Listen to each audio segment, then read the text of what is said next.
ma ni ñoom bi ñuy occupé lu mat 7 ministères fii dem élection amuñu 20%.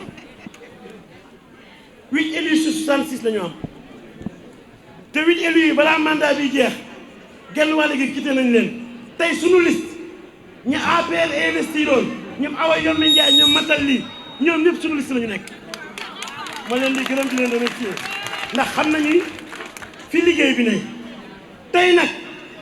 ministre yooyu nekkatuñu fii doole jooju nga amoon sax amatuñu ko kon boog waxuma ni dañuy gagné. képp ku ñuy def ci liste majoritaire sacrifié nañ la ndax doo gañe te képp koo xam ne nii bokkoo ci 5 premiers yi maire yi da nga koy dégg rek wala nga koy seetaan télé waaye doo ca toog mu leer proportionnel bi bu 1 ba 5 mën naa jàll waaye bu weesoo ku ci bindoon ci liste te nañu xool liste yi ñu bari ñu naan investi nañ ma suppléant lañ leen def nañu xool liste yi bu liste bi siiwee léegi ñu bari baleen man damaa gis ñu doon sagoo parce que waa ji daf leen a nax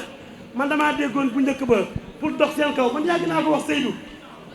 bi ma déggee ñu naan Badou Santos la ñuy préparé man leen da leen di nax ñu ni Youssou Diall la ñuy préparé man da leen di nax ñu ni waa Yindooy la ñuy préparé man da leen di nax moom mooy wutal boppam yoon day fëgg bu nooyee mu jàll te noonu la ko defee gëmul woon kenn da doon teg ay nit rek def ko protège pour bu baaxee mu jàll te loolu la def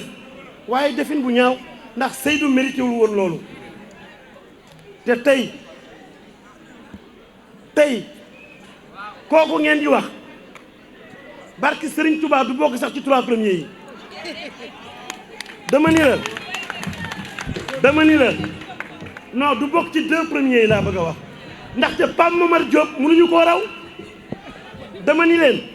ak loo mënti wax Pape Momar Diop xam na mairie ak loo mënti wax Pape Momar Diop am na lu mu def Médina ak loo mënti def ak loo mënti wax am na ñu mu jëriñ biir Médina te Pape Momar Diop ànduma ak moom parti bokkuñu jëmukaay wante dinaa ko waxal méritam ndax Médina lay fanaan Pape Momar Diop Médina lay fanaan bu ñu tooyee mu tooy kon ci yéen ku dem ba xam ni mënuñoo voter ñun ku dem ba mënul voter liste bi nga xam ni mooy Médina ci xol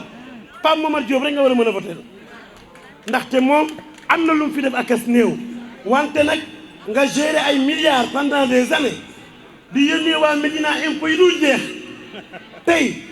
munoo tiim ambulance bi ni maa ko jëndal waa Médina munoo dem ci benn jàkka ni maa ko tabax même jàkko jékko ji daf leen a chantage dafa bàyyi ba campagne bëgg faa def dara jàkka jékko bii juróom benn weer ñu ngi ko toog chantage moo tax mu téye ko ba élection jot pour mën leen a dimbali jamono ji lu waay def rek campagne bee tax benn école laa ni waa ji milliardam defaru ko dimbaliwuñ ci benn école benn lampe mbedd dimbaliwuñu ñu taal ko benn tali dimbaliwuñ ñu defar ko kër maam Abdou sax biñu jàkkaarlool ñun ñoo def pavage bi ak leneen dama ni ku am doole boobu ba léegi te saa yu ñu la déggee sa xaalis politique rek moo tax pour falu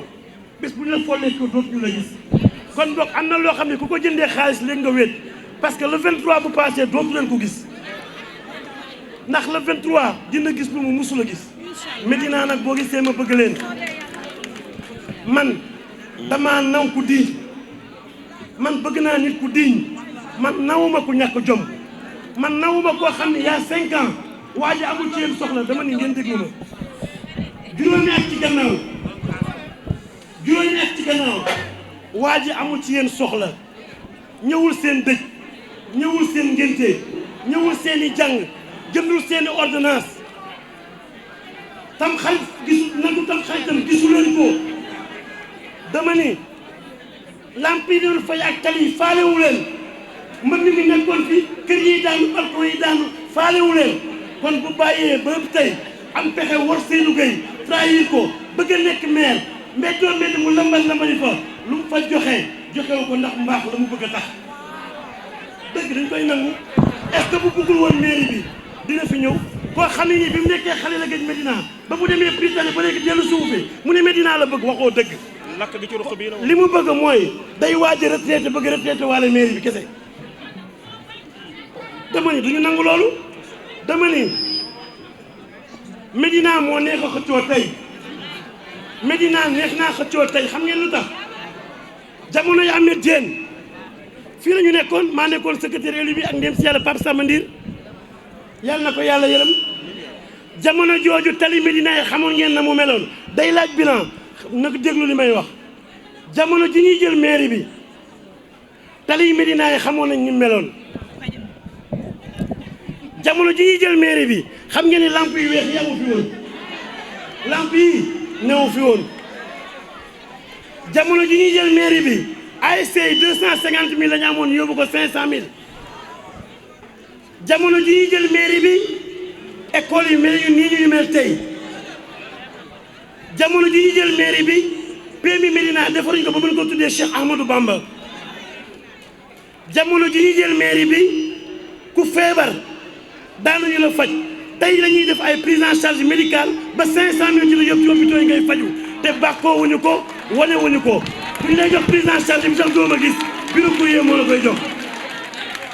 jamono ji ñuy jël mairie bi ku amoon bac doo am ku la dimbali tey ku am bac ñu wutal université fayal la pour boo tekkee jëriñ Médina di bilan la bëgg a dégg di bilan la bëgg a dégg dama ni bu dee nit la bu dee booy Médina la bu dee école Médine la jàngee xam na ni école Médine bi ñuy jël mairie bi melu woon nii école Médine fa guy ga nekkoon fa ndox ma daan taa ci biir fa suuf sa nekkoon xam ngeen ni tey ay caayu pavé ngay jaar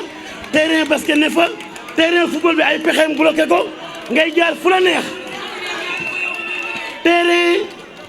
terrain football bi ñuy def gazon synthétique ñëpp xam nañu ni ay pexeem moo ko bloqué parce que am nañu kayit yëpp waaye dañoo ni bi mu pavé mbedd mi taal lamp yi jàkkaarloo école yi ba ku ne sañ fee jaar dafa gagné élection yi kon terrain bi jàkkaarloo bureau de vote yi bu ko ñun ñi gisee dootuñ ñu voteel moo tax mu complot ak état bi bloqué ko ci moom la jaar wax day leer